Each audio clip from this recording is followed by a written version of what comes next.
Bom dia, boa tarde, boa noite. M3FI3, aula do dia 19 de setembro, sábado, fontes de campo magnético, tá? Nós vamos ver agora como que a gente fabrica um campo magnético. Se você olhar esse capítulo 28 do livro, ele começa com essa foto desse imenso solenoide, né? Aqui embaixo seria o tamanho de uma pessoa, que é usado lá no LHC, né, no CERN, para fazer aceleração de partículas. Tá? E aqui você tem uma pergunta que ele espera que você, ao final do capítulo, possa responder. Tá ok? Bom, esse capítulo a gente vai estudar como que uma partícula fabrica campo magnético, depois como uma corrente, um elemento de corrente fabrica um campo magnético, e depois como que você, manipulando as correntes, você fabrica diversos tipos de campos diferentes, manipulando a geometria da corrente, e o que é a lei de Ampère no final do capítulo. Tá? O campo magnético ele não é criado somente por ímãs, né? A gente sabe que um dos efeitos da corrente elétrica é criar um campo magnético. Nesse sentido, a maior parte dos campos magnéticos, né, que a gente utiliza na tecnologia atual, eles são feitos por eletroímãs. Tá? São bobinas enroladas em um núcleo de ferro. Esse núcleo de ferro ele tem a função de aumentar o campo magnético. Tá? A gente sabe que uma carga elétrica ela cria campo elétrico. Tá? Pode estar parada, pode estar se mexendo. Entretanto, essa mesma carga elétrica ela cria campo magnético somente se ela estiver se movendo. Tá? E a gente começa por aí, né? Por uma carga elétrica. Tá? E depois, se a gente juntar muitas cargas elétricas num condutor, a gente tem uma corrente elétrica. Tá? E aí, a partir daí, a gente começa a calcular o campo produzido por correntes elétricas, tá? Magnético. Tá? E a lei de Ampère, no final, ela vai te mostrar uma consequência interessante. Né? A lei de Ampère é uma das equações de Maxwell. E ela permite que você calcule o campo magnético em situações particulares. Tá? Bom, uma carga em movimento, ela produz campo magnético. Tá? Como é que a gente mede isso? Nós temos aqui uma carga andando nessa linha aqui, ó. Essa linha, tá? Vou chamar isso aqui de eixo X. Está andando aqui no eixo X. Aí você tem um ponto aqui qualquer. Como é que é o campo magnético aqui? Então você pega da carga, traça o vetor posição até o ponto. E percebe-se que a velocidade, o vetor velocidade e o vetor posição formam um plano. Tá? E aí, o campo magnético criado, ele é perpendicular a esse plano. Tá? Particularmente, se eu olhar aqui de trás, né? Se eu olhar aqui por trás, o que eu vou ver? Eu vou ver uma carga entrando no papel, né? Entrando. O campo magnético ele faz linhas circulares ao redor da carga. Tá? É assim que ele existe. Tá? Ele é fabricado. Mas só é fabricado se tiver uma velocidade. Além disso, esse vetor R desse ponto P, ele não pode estar alinhado com a velocidade. Porque daí, essa linha da própria velocidade aqui, o campo é zero. Beleza? Depende desse ângulo aqui, do seno desse ângulo. Tá? Quando for 90 graus, aqui, por exemplo, o campo é máximo. Tá? Se você aumenta o ângulo, o campo vai diminuindo. Diminui o ângulo, vai diminuindo. É com o seno, né? Tá claro? E aí, o maior campo possível é quando a posição que você quer está perpendicular à velocidade. Tá? E aí, vetorialmente falando, para você fabricar um vetor perpendicular a outros dois, você usa o produto vetorial. Tá? E aí você percebe que o campo cai com distância ao quadrado, tá? Igual à lei de Coulomb. Lembra a lei de Coulomb? Então a carga produz um campo magnético que cai com a distância ao quadrado. Só que para isso, esse R aqui, ó, tem que ser o versor, né? O vetor unitário. Se você botar o vetor R aqui, aí fica R cubo aqui. Então a gente coloca o versor aqui, e aqui fica R quadrado, para ficar igual a lei de Coulomb. A grande novidade aqui é que esse V aqui agora aparece na fórmula. Se o V for igual a zero, não tem B. Tá? E também, por essa estrutura de fórmula, esse B é muito diferente do campo elétrico. Né? Você tinha o campo elétrico, era só se espalhando assim, fora da carga, não é isso? Aqui não. Que tá a carga aqui, o campo está assim. Ó. A carga está indo assim, o campo está assim. Tá? Essa figura aqui, você pode simular ela com a mão direita. Você põe o dedão enfiando na seta aqui, né? Esse aqui é o rabicho da seta. A seta está entrando aqui, né? Então você põe o dedão entrando assim, você vira que vai dar essa figura. É a mão direita, tá? Então, esse M0 aqui é uma constante que depende do meio ambiente, né? Se o meio ambiente ele é favorável ou não ao campo magnético, né? Chama constante magnética. No fato de ter esse zero, quer dizer que é o vácuo. Esse M0 no vácuo ele tem um valor fixo. Aí depois para cada meio que você usar água, sei lá, glicerina, esse Mi varia. No vácuo, esse Mi0 tem um valor que é 4π 10 a menos 7. Pelas unidades aqui, vai ficar Tesla vezes metro por ampere. Tá?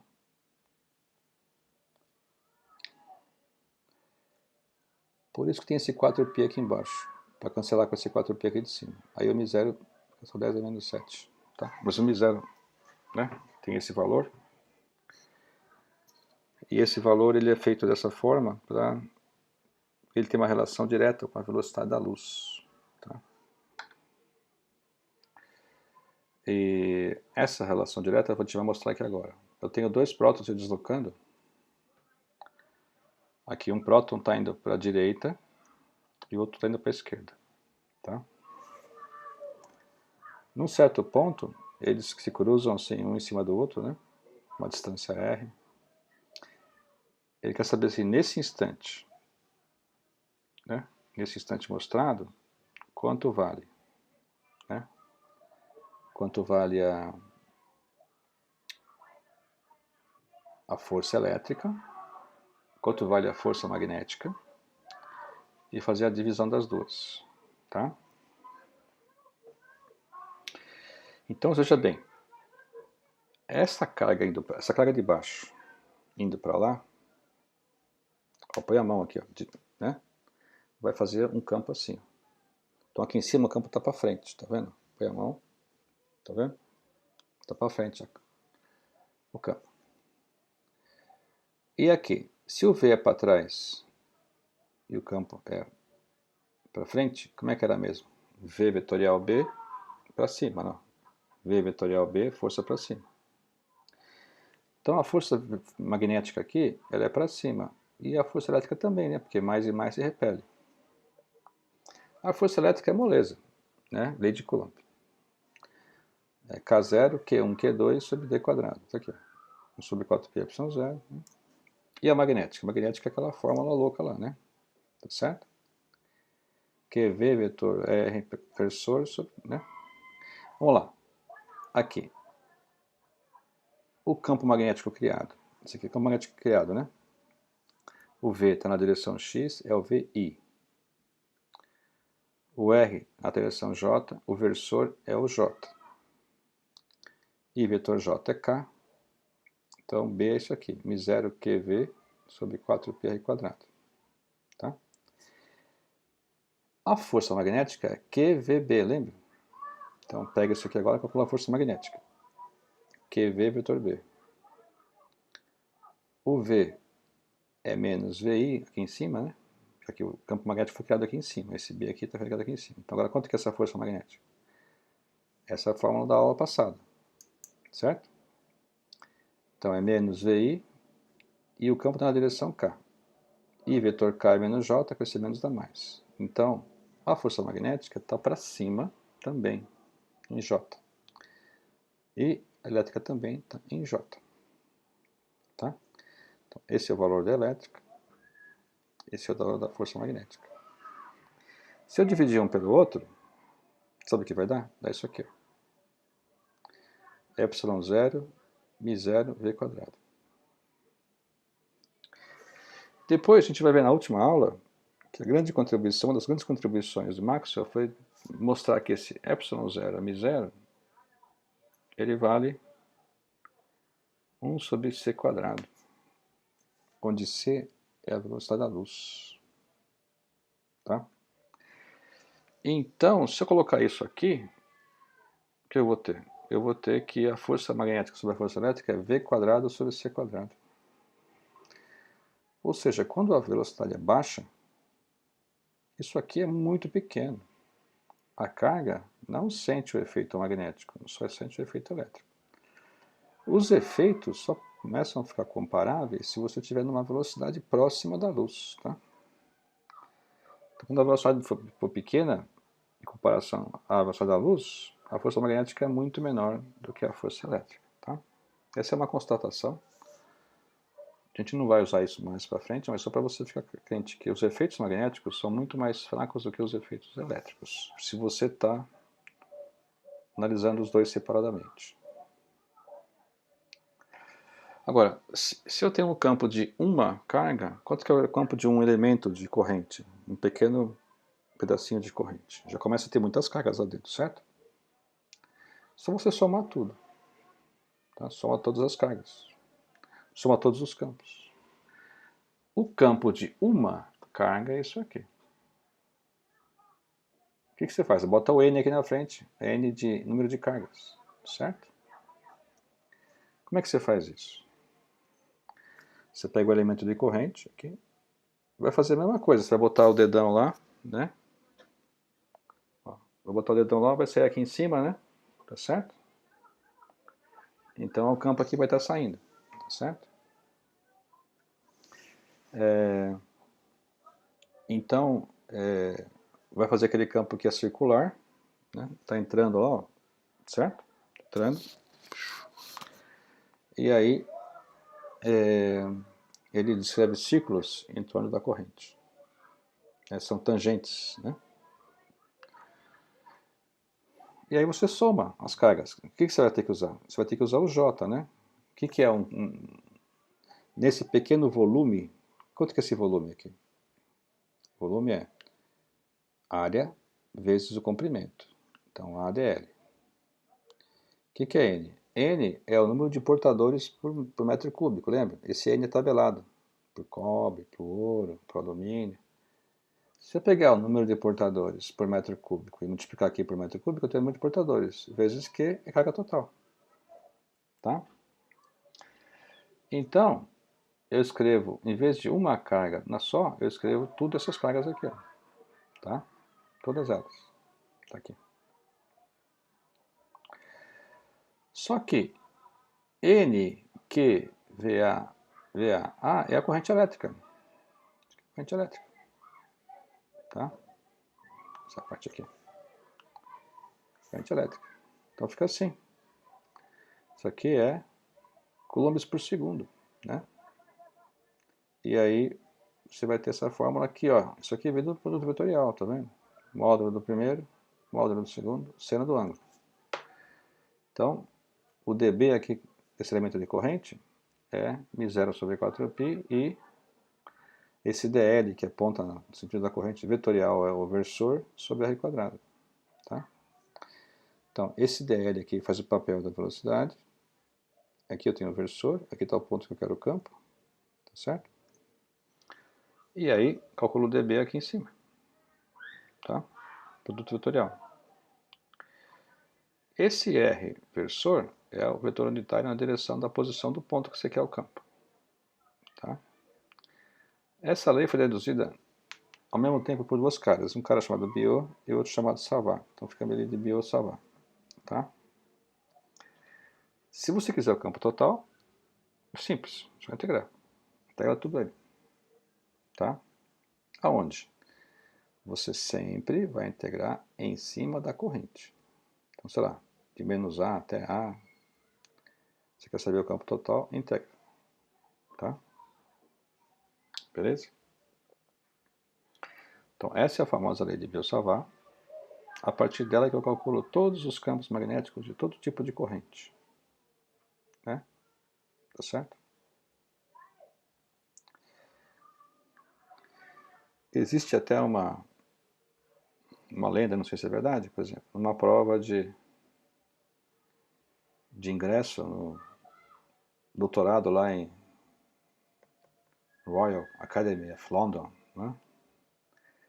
E aí os caras chegaram na prova, cheio de estudante lá para fazer a prova, aí o cara pegou e esticou um fio da porta de entrada da sala, subiu na mesa, desceu da mesa, subiu no armário e foi até a janela. E o cara pediu para calcular o campo elétrico, o campo magnético no fundo da sala. Só pegar essa fórmula aqui e integrar, tá certo? Então, é cálculo pesado, né? Mas é daí que saem os campos magnéticos dos elementos de corrente, tá? dos diversos tipos de bobinas, por exemplo.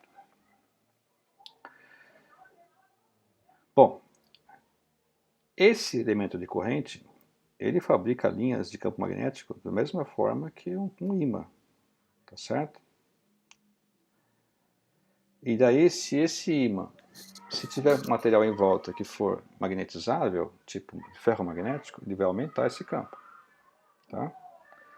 Mas em geral, se não for, os campos são muito inertes, eles não aumentam nem diminuem o campo magnético, tá? Exceto quando você tem campo elétrico variável ou se você tiver um supercondutor, a coisa varia bastante, né? Por exemplo, na Terra, de onde que vem o magnetismo da Terra, né? É por causa da rotação dela. Então, ela gira, aí você gira o magma dentro da, né? Você gira o magma, tá certo? E aí você tem essa rotação gera um campo, né? Tudo bem que a Terra não roda muito rápido, tá? Então o campo dela não é tão forte.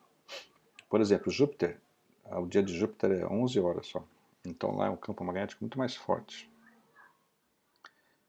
Na Lua, ao contrário, o campo da Lua é bem mais fraco ainda, tá?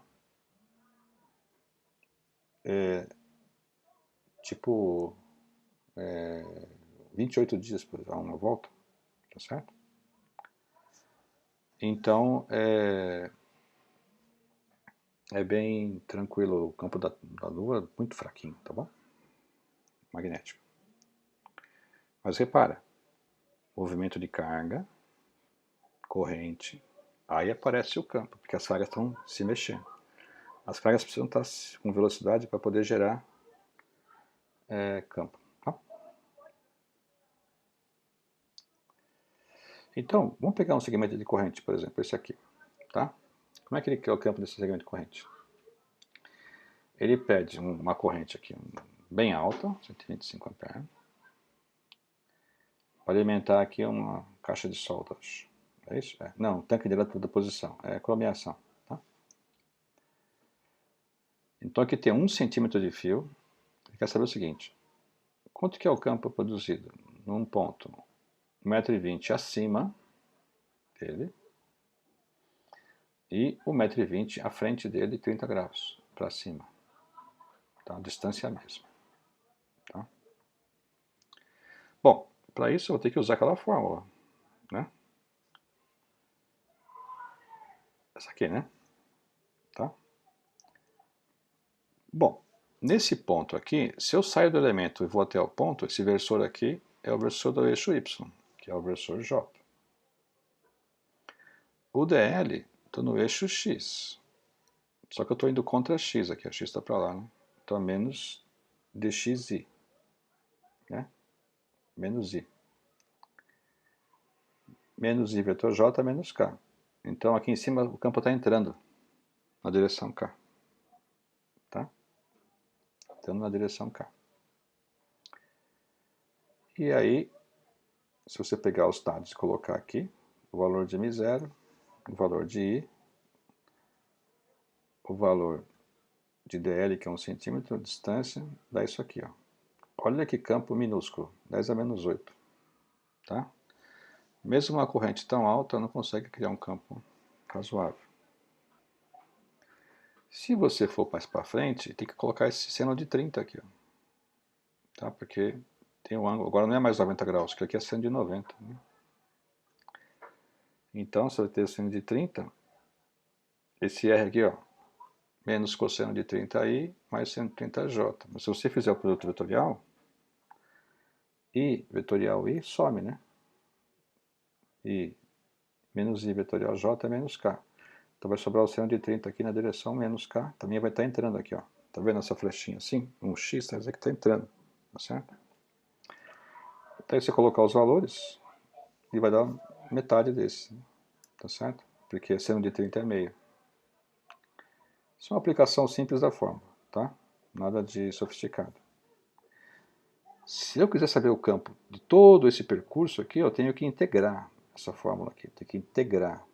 Tá? A gente vai fazer isso daqui a pouco. Agora um condutor retilíneo. Aí sim agora. Eu vou ter que somar todos os pedacinhos de corrente. Aí eu vou ter que fazer uma integral. Tá? Então é assim. Ó. Vamos pegar um fio do tamanho 2A. Sai de menos A até A. Tá? Menos A até A. Aqui no meio do caminho tem o eixo X. Então no eixo X aqui, nesse ponto P. Quanto que é o campo aqui de um pequeno pedacinho de corrente aqui? O que você faz? Pega o pedacinho de corrente, traça o vetor posição e traça o vetor, o versor, tá aqui. Tá? Se aqui é x e aqui é um certo y, isso aqui é hipotenusa, tá certo? Beleza? Quem que é o vetor posição? É menos yj mais xi, tá certo? Menos yj mais xi, né? Tá? Menos yj mais xi, porque daqui até aqui é y, tá? Aí eu vou integrar y depois de menos a até a. Tá claro? Então, partindo daqui, o que eu vou ter? Quem que é o dl? dl é um certo dy na direção j, porque está aqui, ó, está na direção j. Quem que é o versor? O versor aqui é o vetor sobre o módulo. O vetor é xi menos yj sobre o módulo. Quem que é dl? Vetorial é. Vamos lá então. J vetorial i menos k. J vetorial j, zero. Então, esse termo aqui dá zero. Tá? Então vai ficar x dy menos k sobre isso aqui. Tá? Então, essa parte aqui é essa parte aqui de cima. Isso aqui. Ó. Tá? Só você olhar no desenho aqui e colocar os versores aqui. Agora eu vou montar a fórmula ali. Ó. O que é então dl vetor r sobre r2? Né? R2, pessoal, é isso aqui ao quadrado. Se eu levar isso aqui ao quadrado, vai sumir a raiz. Está aqui. Ora, mas isso é igual a isso. Então, a elevado a meio vezes a elevado a 1 vai dar a elevado a 3 meios, não é isso? Então fica assim, ó. 3 meios, x dy na direção k. Tá? E tem esse mi0i sobre 4π. Integra de menos a até a. Tá certo? E aí, pessoal, agora, numa prova, isso aqui, essa integral, essa primitiva é dada no formulário. Tá? Prova de Física 3 sempre tem formulário. Então, essa integral é dada. Você tem que só que ajeitar ela lá de acordo com o formulário. Não é difícil, quer dizer, é difícil? É muito difícil, né? Porque aqui você não tem... Esse x aqui é constante, né? A integral é em y, vem para fora. Tem que fazer uma substituição trigonométrica aqui. Então, fazendo a integral, você vai ter então que o b é isso aqui. Mi0i sobre 4π, 2a sobre x, raiz de x² mais a quadrado. Então, esse é o campo B criado por esse elemento de corrente, que vai de menos A até A, sobre o eixo X, um ponto X qualquer aqui, ó. Tá certo? Beleza? Tranquilo? Repare que X não pode ser igual a zero. O X igual a zero não vale, né? Porque daí não pode dividir por zero, tá? Agora, se eu tiver com o A muito longo, muito grande, tá? O que quer dizer isso? O que quer dizer o A muito grande? Para nós é interessante isso. Quer dizer que o fio é muito longo, tá? O que quer dizer fio muito longo? Quer dizer que eu estou perto do fio. Quando eu estou perto do fio, a distância até o fio é pequena comparada com o tamanho total do fio, tá? Então, qualquer ponto próximo ao fio, eu posso dizer que o fio é muito longo. Para fazer fio muito longo, eu faço esse A indo para infinito. Quando eu fizer A indo para infinito, o A sai para fora dessa integral, dessa coisa aqui. Se eu colocar ele para fora aqui em evidência, vai cancelar esse A com esse A. Esse com esse. Vai acabar, que vai para fora, né? Vai acabar sobrando só um X aqui embaixo. Tá? E esse 2 cancela com esse 4. Então, a fórmula fica só assim, ó. M0I sobre 2πx. Esta fórmula é a fórmula principal, que é a fórmula de um fio, do campo magnético de um fio muito comprido. Esse x é a distância perpendicular ao fio. Quanto mais próximo do fio, mais forte o campo. Quanto mais longe do fio, mais fraco o campo. Tá? Então, chamando esse x de R, né? Então, aqui é a constante magnética, a corrente, e aqui a distância do condutor. Então, é essa fórmula que você vai usar no experimento 5. Tá? Você vai passar um fio comprido embaixo da bússola. Esse fio vai causar esse campo. O campo vai mexer na agulha da bússola. E para calcular o campo do fio, você vai usar esta fórmula. Tá?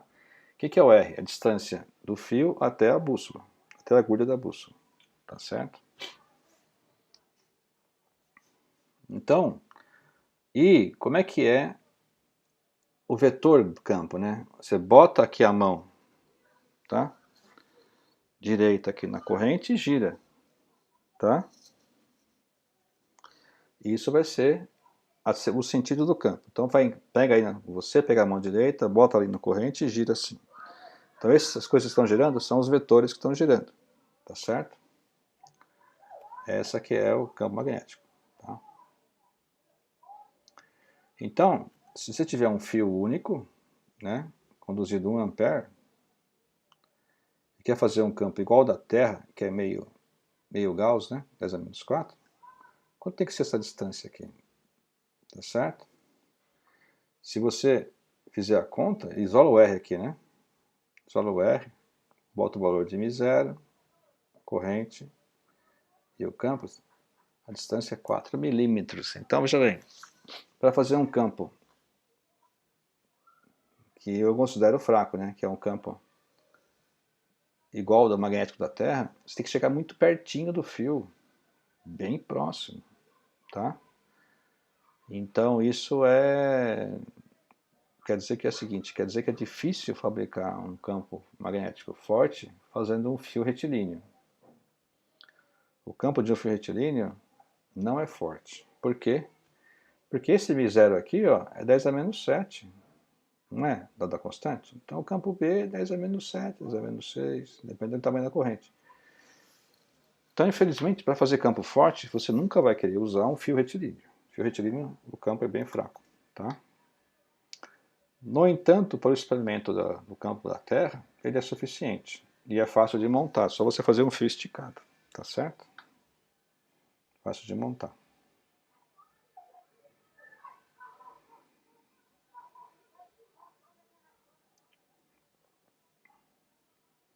Bom, como é que é o campo magnético de dois fios? Né? Temos aqui dois fios. Ó. Fio 1 está com uma bolinha, quer dizer o quê? Que está saindo, tá? Está saindo. O fio 2 está uma cruzinha, quer dizer que está entrando, tá? Saindo, tá certo? Ó, saindo, entrando, tá certo? Então, usando a sua mão direita, você vai ver que o campo é assim, ó. Tá? O campo é assim. Percebe que os campos se ajudam aqui, ó? Eles se ajudam, né? Aqui no meio o campo é bem forte, tá certo? Mas, do lado de cá, os campos se atrapalham. Eles são, né? Se eu pegar esse lado de cá, do lado esquerdo desse I, é para cima. Se eu colocar aqui perto, vai ser para cima, tá vendo? Então, vai se cancelar. Então, ele quer saber quanto que é o campo B em P1, P2 e P3. Tá certo? Bom, em P1, o fio 1 está a uma distância 2D. Fio 1, tá? Para baixo. E o fio 2 está a uma distância 4D. Ó, D, 4D. Então, aumentou a distância, o valor cai. E aí para cima. Então dá uma coisa assim, ó. Então o B total é para baixo. O fio 1 vai ganhar. Tá? Então aqui, ó. O fio 1 tá para baixo, o 2 para cima. Né? Então para baixo ganha porque ele é maior. Ele é o dobro. Tá? É só fazer mão direita aqui, pessoal. Tá? Mão direita, você sabe que quando... Mão direita, se eu pegar uma linha aqui, o campo está no eixo X. Se eu pegar uma linha aqui, vertical, o campo está no eixo Y. Pegar uma linha aqui embaixo horizontal, o campo está no eixo X. Porque é sempre assim, ó, tangenciando, certo? Beleza? No ponto P2, ó, no ponto P2 está igual, né? Ó, distância D, os campos são iguais, aí soma, dá um campo bem grande. Tá vendo? Os dois estão na direção J. Tá? Então aqui, os dois na direção J, dá um campo bem grande. E no ponto P3? No ponto P3, aí o fio 2 está entrando, vai fazer um campo para baixo, forte, porque a distância é só D. O fio 1, a distância é 3D. Vai ser um campo para cima, fraco. Aí somos os dois, dá um campo para baixo. Tá? Aqui, ó, campo para baixo. Esse aqui é o fio 1, dá para cima, forte. O fio 2 para baixo, fraco, que é um terço do valor. Aí tá isso aqui. Tá?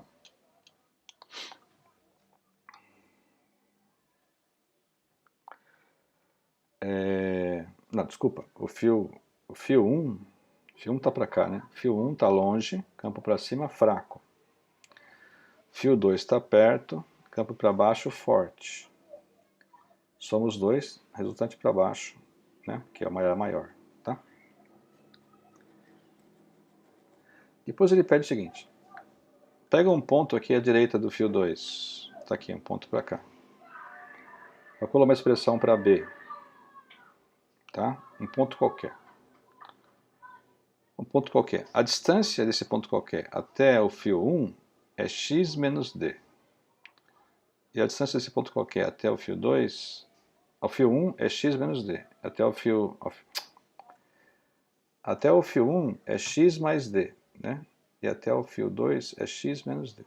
Então, ficaria uma coisa assim. Ó. Até o fio 1 é x mais d. Até o fio 2 é x menos d. Então, como o fio 2 está mais perto, ele vai ganhar. Como ele é um campo para baixo, menos j, vai ficar negativo aqui. Tirando o mínimo, dá isso aqui. Tá? Tá? Então, esse é o campo magnético de um ponto fora dessas duas correntes. Tá? Fora. Esse resultado aqui é bem interessante. Por quê? Porque Se eu pegar um ponto fora bem longe, esse X aqui, ele é alto, né? E esse D aqui é pequeno, que é a distância entre os fios, né?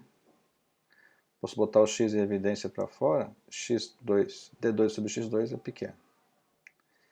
Aí o B total vai ficar caindo com 1 sobre x quadrado, π x quadrado. Mas o B do fio, a gente viu que é 1 sobre x, lembra do B do fio? Misério I sobre 2πx. Né? O que aconteceu? Se eu tiver um só fio, o campo cai com 1 sobre x. Mas se eu tiver dois fios, um para lá e outro para cá, o campo aqui fora cai com 1 sobre x quadrado. Cai mais rápido. Tá? Então, isso é muito usado nos cabos. Né? O que é um cabo? Um cabo é sempre uma corrente vai no sentido e volta no outro. Né? Esses cabos de corrente contínua, de pulso, né? Um é o fase e o outro é o retorno. Né? Então, eles têm correntes nos sentidos contrários. Então, o campo fora dele cai muito rapidamente. Então, por isso que esses cabos, os cabos em geral, né, eles quase que não fornecem nenhum campo fora do cabo. Porque eles caem com 1 sobre x quadrado muito rapidamente. Então, é tranquilo. Eles não oferecem interferência, tá certo? Continuando, o fato de uma corrente criar um campo magnético em torno dela, né? Então, a corrente está corrente, aqui está o campo, tá certo? Então, o que acontece? Se eu colocar uma outra corrente próxima, essa corrente vai sentir o campo da outra. E aí, ela vai sofrer uma força, tá? E o que acontece? Quando dois condutores são colocados paralelos um ao outro, tá? Sentindo correntes, com correntes do mesmo sentido, aparece uma força de atração entre eles, tá? Vamos ver como é que é isso. Aqui está a corrente indo para lá, tá certo? Aqui está o campo, tá?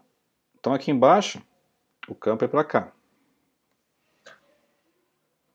E aí, dl vetorial, né? dl vetorial B, força para cima. Como é que é a força? IL vetor B, não é isso? Ó, força para cima. Então o cara de baixo sente uma força para cima. E o de cima sente uma força para baixo. Então, o fio de baixo cria um campo aqui em cima, de tal forma que a força é para baixo. E o fio de cima cria um campo aqui embaixo, de tal forma que a força magnética é para cima. Eles acabam se atraindo. Tá? O que você faz? Usa a fórmula do campo de um fio, usa a fórmula da força magnética, que uma corrente sente dentro do campo, e aí você troca o campo pelo campo do fio. Aí fica assim, tá certo? Então essa é a fórmula da força entre dois condutores, tá certo? Corrente no primeiro condutor, corrente no segundo, distância entre os condutores e o comprimento. A força, se você dividir aqui pelo comprimento, é a força por metro. Tá certo? Essa definição é usada para você definir o que é um ampere. Tá? Um ampere é quando você tem uma corrente tal, né, nos dois fios, que a força que vai dar exatamente isso aqui, ó, separados por 1 metro, né? Isso aqui é 1 metro. μ0 é 4π, com 2π dá 2. Aí se a força 10 a menos 7 cancela, vai dar, né, vai dar 2 aqui, né? Então, quando a força for exatamente isso, de newtons por metro, está passando 1 ampere de cada fio. Então, essa é a definição de ampere. Então, no Sistema Internacional de Unidades, o ampere é definido assim, pelo campo magnético, tá? Ampere não é coulombs por segundo. tá? Na verdade, o coulombs, né, é ampere vezes segundo. Quer dizer, o ampere é principal e o coulomb é secundário, tá? Então, todas as grandezas que derivam, que vêm da eletricidade, todas derivam do ampere, tá? Ampere e das coisas lá da energia, né? Das coisas da mecânica, tá bom? Então, se eu tiver, por exemplo, dois fios percorrendo 15.000 amperes, quer dizer, 15.000 amperes, pessoal, é uma corrente absurdamente grande, tá? Tem que ser um supercondutor para ele não pegar fogo. Quanto que é essa força aí se os fios estão separados por 4,5 milímetros? Se você aplicar a fórmula, né, μ0, corrente 1, corrente 2, e aqui os milímetros, ó, dá 10.000 newtons por metro, que é uma tonelada força, né, por metro. Ou seja, nesses sistemas supercondutores, em que as correntes são altíssimas, essas forças de atração lá são muito fortes, pessoal. Então, quando o cara projeta um sistema supercondutor, ele também tem que projetar ele muito rígido, para ele não se colapsar em si mesmo, tá? Ele não acabar não tendo problemas de sustentação, né? Problemas de mecânicos, né? Tá? Por exemplo, para fazer um campo muito mais fraco, porque desses 15.000 amperes aqui, que eu uso esses eletroímãs que levantam carro, tá? Corrente aqui é 200 amperes, 150 amperes, nada parecido com isso. Tá? Isso aqui é uma corrente absurda. Isso aqui não é supercondutor. Isso aqui é de ferro velho. Tá certo? Então, aqui já é tomado cuidado, né? Imagine então aqui. Muito mais, né? Bom, nós já vimos o campo de um fio retilíneo. Tá? Agora vamos ver o campo de uma espira circular de corrente. Tá?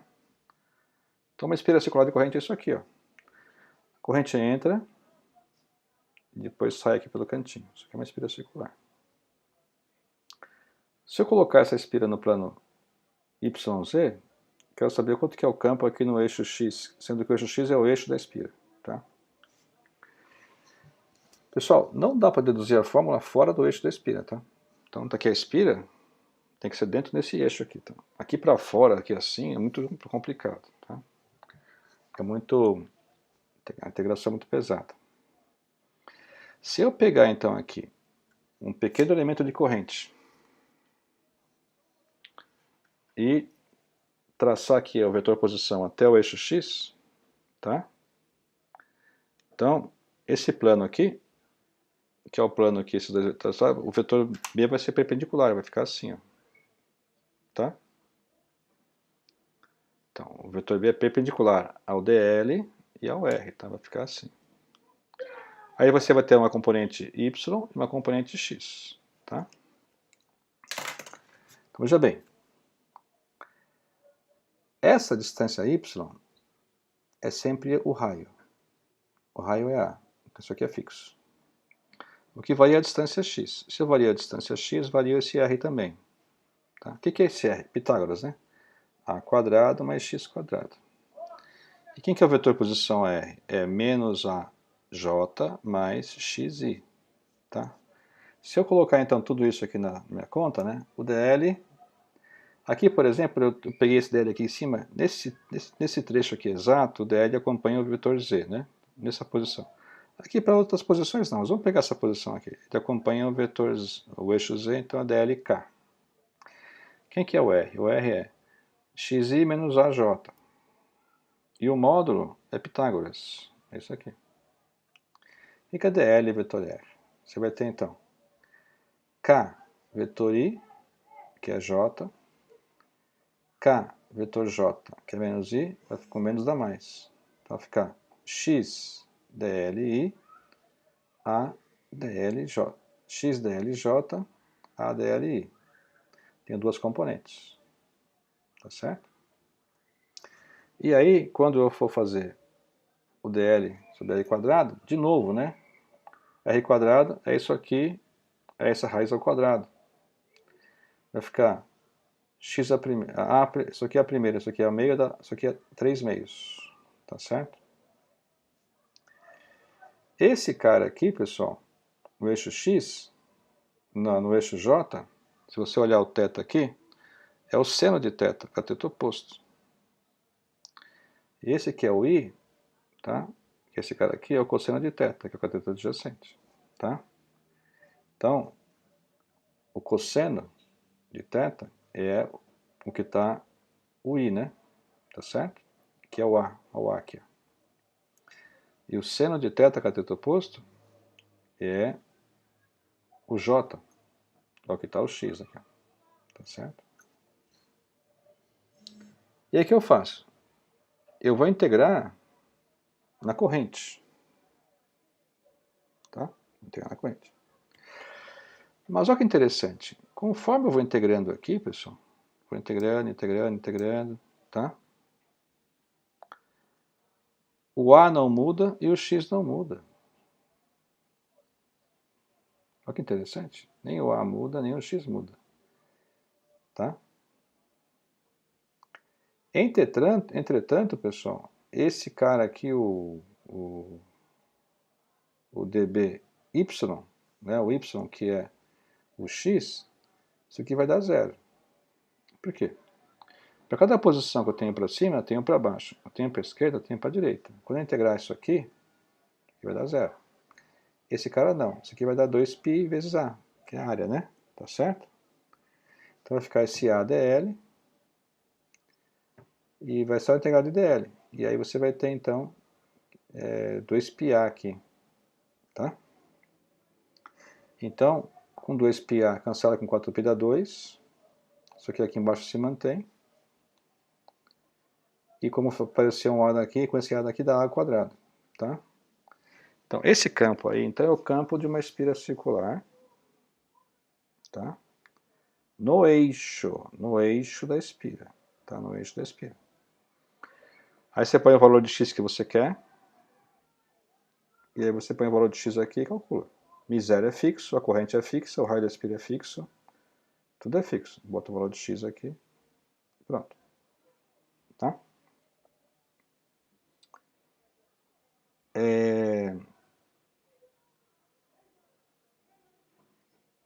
E o que acontece? Um resultado importante é no centro da espira. No centro da espira, o x é zero. A ao quadrado a 3 meios dá A ao cubo. A ao quadrado em cima, A ao cubo embaixo dá A embaixo. Então, no centro da espira fica assim, Mi0i sobre 2A. E o sentido disso aqui, regra da mão direita. Né? Você bota a mão direita lá, certo? Você tem o sentido. Acompanha, esses dedos aqui acompanham a corrente, né? E você tem a mão, certo? Então, esse valor aqui é muito importante, é o B no centro de uma espira, tá? Por exemplo, os aparelhos de ressonância magnética, você tem muitas espiras juntas formando bobinas, né? Para fazer um campo forte, um campo que chega até 1,5 Tesla, tá?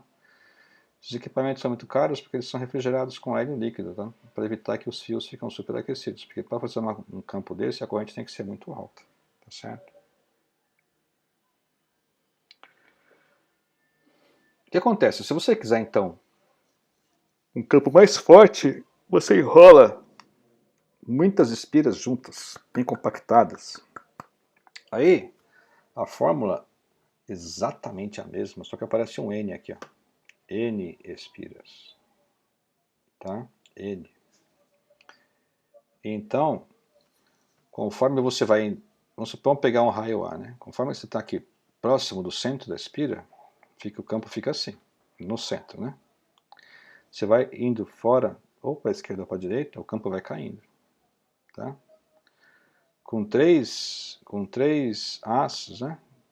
3 vezes o raio já caiu bastante, é bem fraco, tá? Então esses caras têm que fazer o campo próximo, né? Tem que medir. Se você quiser um campo forte, você tem que fazer a bobina bem próximo do que você quer o campo forte, tá? E aí então, se você quiser um campo mais forte no centro de uma espira, você põe uma bobina lá com N espiras. Aí fica desse jeito aqui, ó, a fórmula. Aparece um N a mais aqui, que é o número de voltas que você tem. Tá? Uma outra maneira que você tem também é escrever em termos do momento magnético. Lembra da aula passada? O que é o momento magnético? É a corrente vezes essa área vezes o número de espiras. Né? Então a corrente, a área, que é a área do círculo, número de espiras. Se você colocar isso aqui, o B fica mais fácil, fica assim, né? Mi0 Mi, 2π, tá? Ou seja, esse Mi aqui já inclui o N, e o I e o π ao quadrado, tá? Professor, qual a vantagem de fazer isso? A vantagem é que muitas vezes o fabricante fornece o Mi, né? O fabricante fabrica uma bobina. Ele fala assim, ó, o momento magnético é tanto. Ele já fala para você quanto que é. Então, às vezes você compra uma bobina, você sabe quanto que é esse Mi aqui. Já é dado. Está tabelado nas especificações técnicas da bobina. Aí você já usa esse Mi para calcular o B. Mais rápido. Tá? Bom, uma última lembrança que é o seguinte. Aqui está a espira, tá? Um pedaço dela, só um quarto dela. Olha como é que é o campo, tá? O campo é altamente não uniforme. No eixo da espira, no eixo, ele tem aquela fórmula.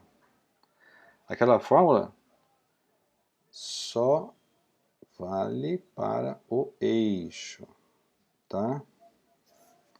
Qualquer ponto fora do eixo da espira aqui, ó, puta, é complicadíssimo o campo, não dá para saber quanto vale.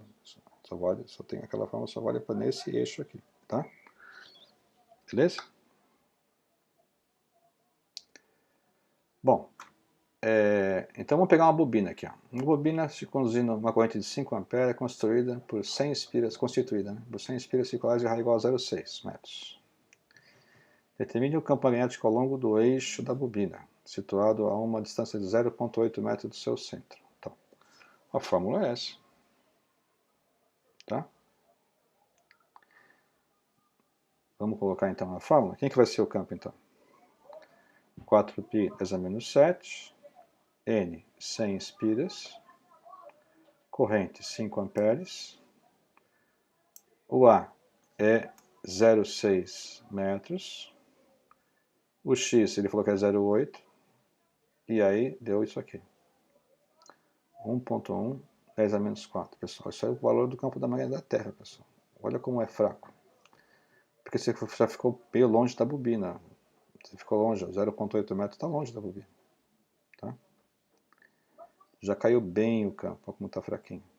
Tá? E a que distância do seu centro da bobina, ao longo do seu eixo, o campo magnético se reduz a 1/8. Então, no centro é isso aqui. Né? O x é 0. 1/8 disso é um x qualquer aqui. Aí você resolve isso aqui, né? Eleva a 2/3, tal, blá, blá, blá. Você vai ter que o x é mais ou menos raiz de 3 vezes o a. Que é isso aqui. Tá? Só um exercício de matemática. Tá? Pessoal, finalizando então a aula, lei de Ampère. A lei de Ampère é uma lei que é uma das 4 equações de Maxwell, né? É uma lei bastante... uma das bases do eletromagnetismo, né? E ela ajuda também a calcular o campo magnético quando o sistema tem simetria, tá? É simétrico. A gente vai entender isso já já, tá? Então a lei de Ampère, na verdade é o seguinte, você pega e faz uma integral de linha. Você pega o campo B não é sempre um circuito fechado, lembra? Então você pega um trajeto, fechado também, e fica acompanhando o campo B, esse trajeto. A cada ponto do trajeto você faz um produto escalar. de B com o trajeto e você projeta o B em cima do trajeto, até você fechar o circuito, ter um circuito fechado, tá? É uma integral de linha fechada, tá? E aí, isso aqui é o lado esquerdo da lei de Ampère. Quanto é o lado direito? Vamos pegar o caso de um fio retilíneo, que é esse aqui. O campo é isso aqui, lembra do fio retilíneo? Se eu pegar a lei de Ampère, vai ficar assim, ó. Aqui está o fio retilíneo. Está saindo, né? Aqui está o campo, tá? Aqui está o campo. Beleza? O campo ele é circular em torno do fio. O que eu faço? Eu faço um trajeto circular também. De tal forma que o DL em cada ponto é paralelo a B. Aí fica fácil, pessoal, porque vai ficar módulo de B, módulo de DL, cosseno do ângulo. Mas se ele está paralelo, o cosseno é zero, o cosseno de zero é 1. Fica só BDL. Tá certo? Integral de DL, no circuito aqui, é 2πr, né, que é o comprimento da circunferência. μ0i sobre 2πr vezes 2πr dá μ0i. Tá? Então, o resultado da lei de Ampère para um fio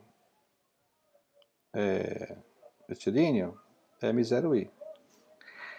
Repare bem que o meu circuito que eu andei, é o caminho, né? Porque isso aqui tem que ser feito num caminho. O caminho que eu fiz, da lei de Ampère, ele envolve a corrente, ele abraça a corrente, tá certo? Se eu fizer o caminho contrário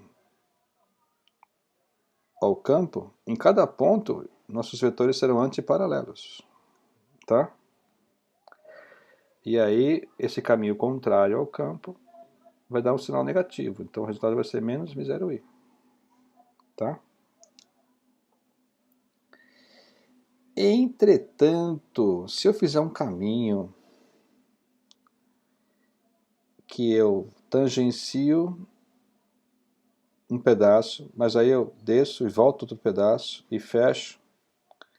Se eu fizer esse caminho aqui, nas partes que eu fecho aqui, ó, é zero, porque é 90 graus. E nas partes que eu caminho aqui tangente, uma é positiva, a outra é negativa. Quando eu somo tudo isso aqui, dá zero. Nesse caso, dá zero. O que o Ampère percebeu? Que se o meu caminho abraça a corrente, o resultado dá μ0 vezes a corrente total. Tá? Mas se o meu caminho não abraça nenhuma corrente, então dá zero. Tá certo? Então essa ficou sendo a lei de Ampère, né? Eu tenho um caminho qualquer que eu abraço umas correntes aqui, tá? Eu envolvo elas, né? Aí, quanto que é a integral de B escalar dl, né? B escalar dl.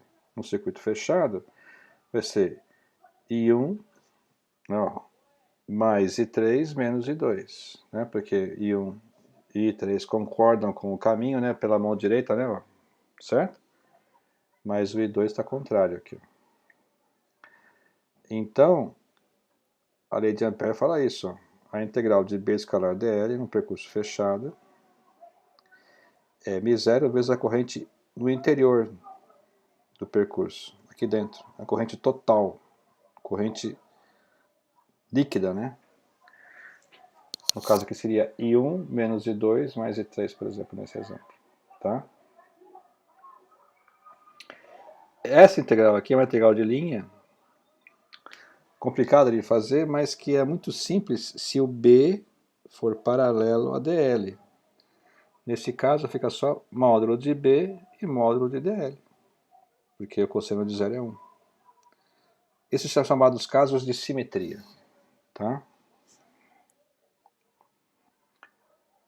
Por exemplo, aqui, ó. Tenho duas correntes. Uma saindo e uma entrando. Uma saindo e uma entrando, tá? Fiz um caminho retangular aqui, ó. Desenhei o B nesse lado, aqui, ó, e aqui, tá? 4 Bs aqui, 2 Bs aqui, mais 2 Bs aqui. O que você percebe? Esse lado dá negativo, porque está oposto. Aqui dá positivo, tá? Este cara é oposto. Desculpa. Esse cara aqui é oposto, o sinal oposto, a esse aqui. Não, desculpa. Esse sinal oposto a esse. Esse sinal oposto a esse. Esse sinal oposto a esse. Tá?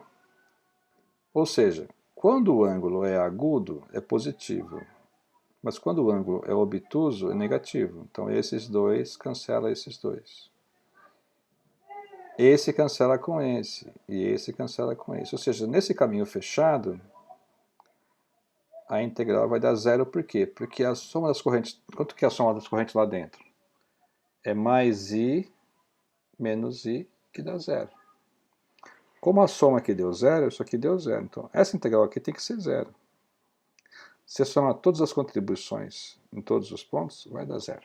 Tá certo? Essa é a chamada lei de Ampère. Tá? Uma aplicação imediata é, por exemplo, qual é o campo de um fio retilíneo conduzindo corrente? Ora, você tem aqui o fio saindo, né? Para o campo, certo? Aí, saindo tal campo, aí você tem um circuito de raio R. Nesse circuito, você faz ele acompanhar o campo, então o DL e o B são paralelos. E aí, o que acontece? Se o DL e o B são paralelos, esse B é o B paralelo, que é esse B aqui mesmo. Só que esse B, pessoal, ele só depende desse raio, né? Lembra? Ele cai com o raio, né? Mas nesse circuito aqui, ó, esse caminho aqui, o raio é fixo. Se o raio é fixo, o B é fixo. Se o B é fixo, eu posso pôr para fora da integral. E o caminho dl integrado na circunferência dá o comprimento da circunferência, 2πr. Tá aí que eu descubro, então, passo o 2πr dividindo, quanto que é o B? Mi0i sobre 2πr. A gente já sabia disso, tá certo? Só para deduzir novamente, tá bom? E o campo dentro de um cilindro condutor? Aham, agora sim. Aqui fora, pessoal, eu sei quanto que é o campo. É Mi0i sobre 2πr, tá? Aqui fora não tem nenhum segredo, é o campo de um fio. Mas daí lá dentro, se eu pego um raio menor do que o raio do cilindro aqui, a corrente que passa aqui é menos do que a total. Tá? Então eu tenho que usar o J, né? O que é o J? É a corrente pela área. Então o J total é a corrente pela área total, que é πr quadrado. O R, coisa aqui é raio R grande, né? Mas, se o raio for menor do que o raio grande, quanto é a corrente dentro? É o JA. J vezes o πr quadrado, já que esse R é menor. Mas esse J não é isso aqui? Aí vai dar isso aqui, né? πr minúsculo quadrado sobre πr maiúsculo quadrado, 4π, dá isso aqui. Então, o J aqui dentro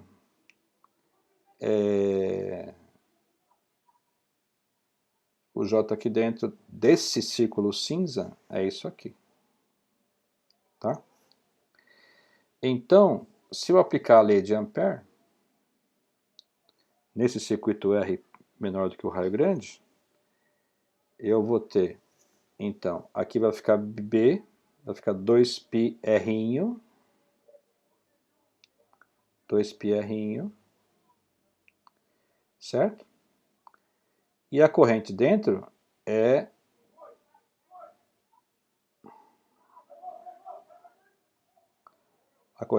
vai ser IR2 sobre R2. Só que esse R de baixo cancela com o R de cima, que é 2, fica assim. Então, para R menor do que R1, o B vai crescendo à medida que o R aumenta. Chega uma hora que o R chega na superfície, então fica R1 aqui, cancela com o de baixo, vai ficar M0I sobre 2π R1. Aí depois, se você continuar a aumentar, começa a cair, porque é M0I sobre 2πr, lembra? Então, para fora do condutor, M0I sobre 2πr.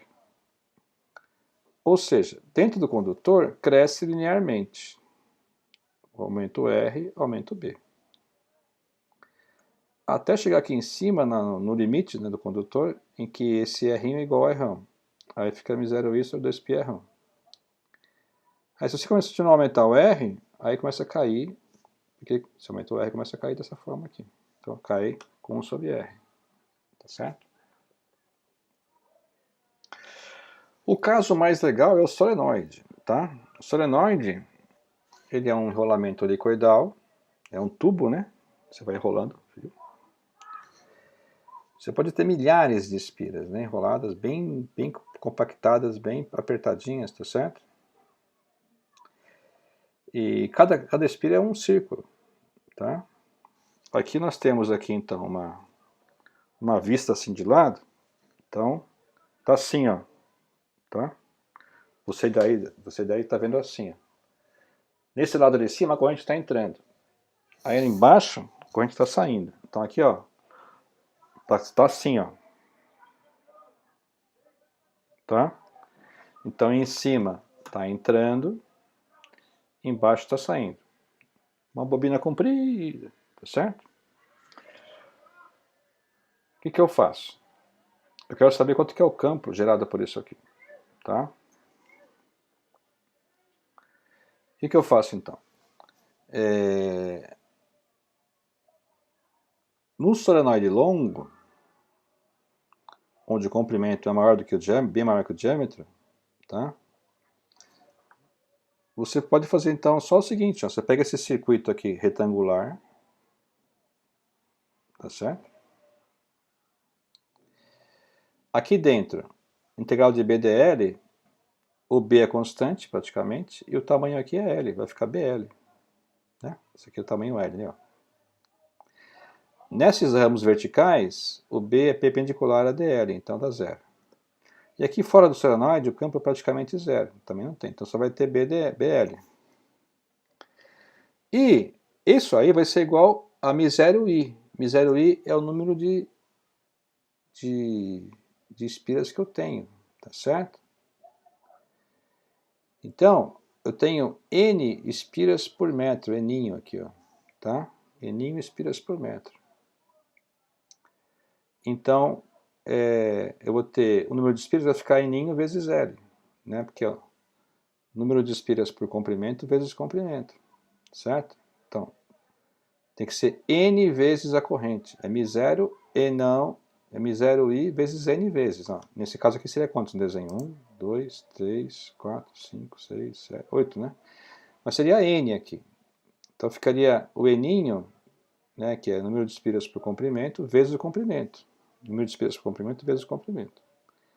Aí o que acontece? Cancela o L. Quanto que é o B então do solenoide? μ0 e Ninho I. Então μ0 é a constante, I é a corrente e N é o número de espiras por metro. Tá? Sei lá, 100 espiras por metro, 1000 espiras por metro, sei lá. Então esse é o Ninho. Tá? Repara que esse valor é constante, pessoal. Não depende de x, de y, de z, de r, de nada. É um fixo esse campo. Então, fonte de campo constante, por exemplo, solenoide. Tá? E esse campo ele é bem uniforme mesmo e homogêneo na região central do solenoide. Tá? Então, também os casos em que o solenoide é bem comprido e estreito, é quase lá dentro, quase tudo uniforme. Tá bom? E olha aqui, ó, dentro do solenoide, na verdade, o campo é mais ou menos assim, ó, tá? Agora aqui no eixo ele é bem uniforme, tá? E aqui perto aqui do meio ele é bem uniforme, tá? Bem uniforme. Aqui, ó, tenho aqui um solenoide cujo comprimento é o dobro do diâmetro. Olha como é que é o campo, assim, medido, feito a conta exata, ó. Aqui no meio ele é quase uma constante, tá vendo? Quase uma constante.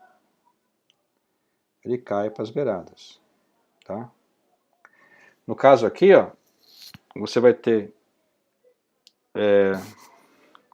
do lado de lá vai ser o norte, do lado de cá o sul, tá certo? Põe a mão direita e vai, tá certo?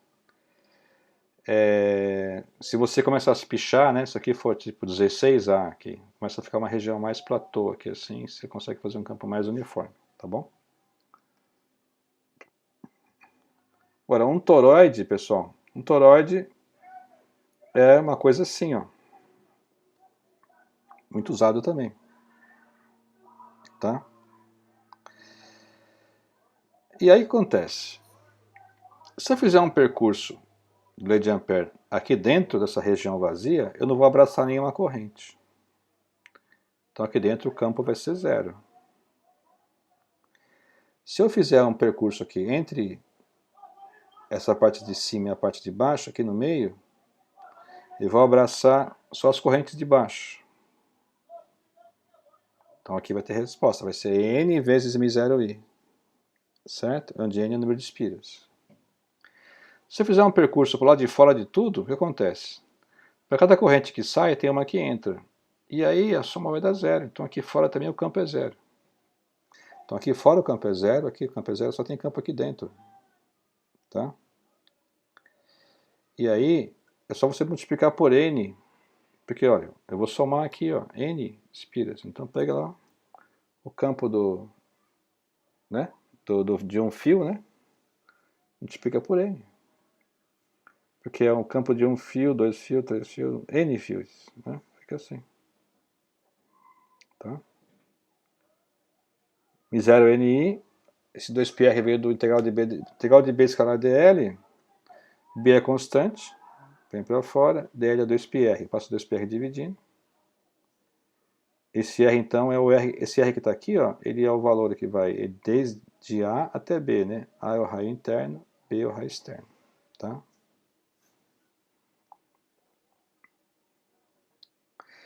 Então aqui, pessoal, está um resumo final da aula, que assim, quais são as fontes de campo magnético? Então, condutor retilíneo longo, espira circular de raio A, cilindro circular longo com raio R, dentro e fora, solenoide longo, com N espiras por metro, solenoide toroide, com compacto com N espiras. Tá? Então, esses aqui são os principais vistos nesse capítulo. Mas veja bem, pessoal, existem dezenas, eu digo até centenas de geometria de bobina. Cada geometria é diferente, uma bobina hexagonal, uma bobina triangular, uma bobina, sei lá. Cada formato de bobina você vai ter tem que fazer o campo, tem que pegar a lei de Biot-Savart e integrar. E você vai ter uma fórmula diferente de campo. Né? Existem aí manuais de engenharia elétrica, você tem lá 200 tipos de bobina, 200 fórmulas diferentes de campo. Aqui nós vemos só essas aqui que são as principais, né, do livro, tá bom? Então sempre que eu usar uma dessas fontes aqui, tá, já sei que o campo é esse aqui. Tá claro? Beleza, pessoal? Então, até mais.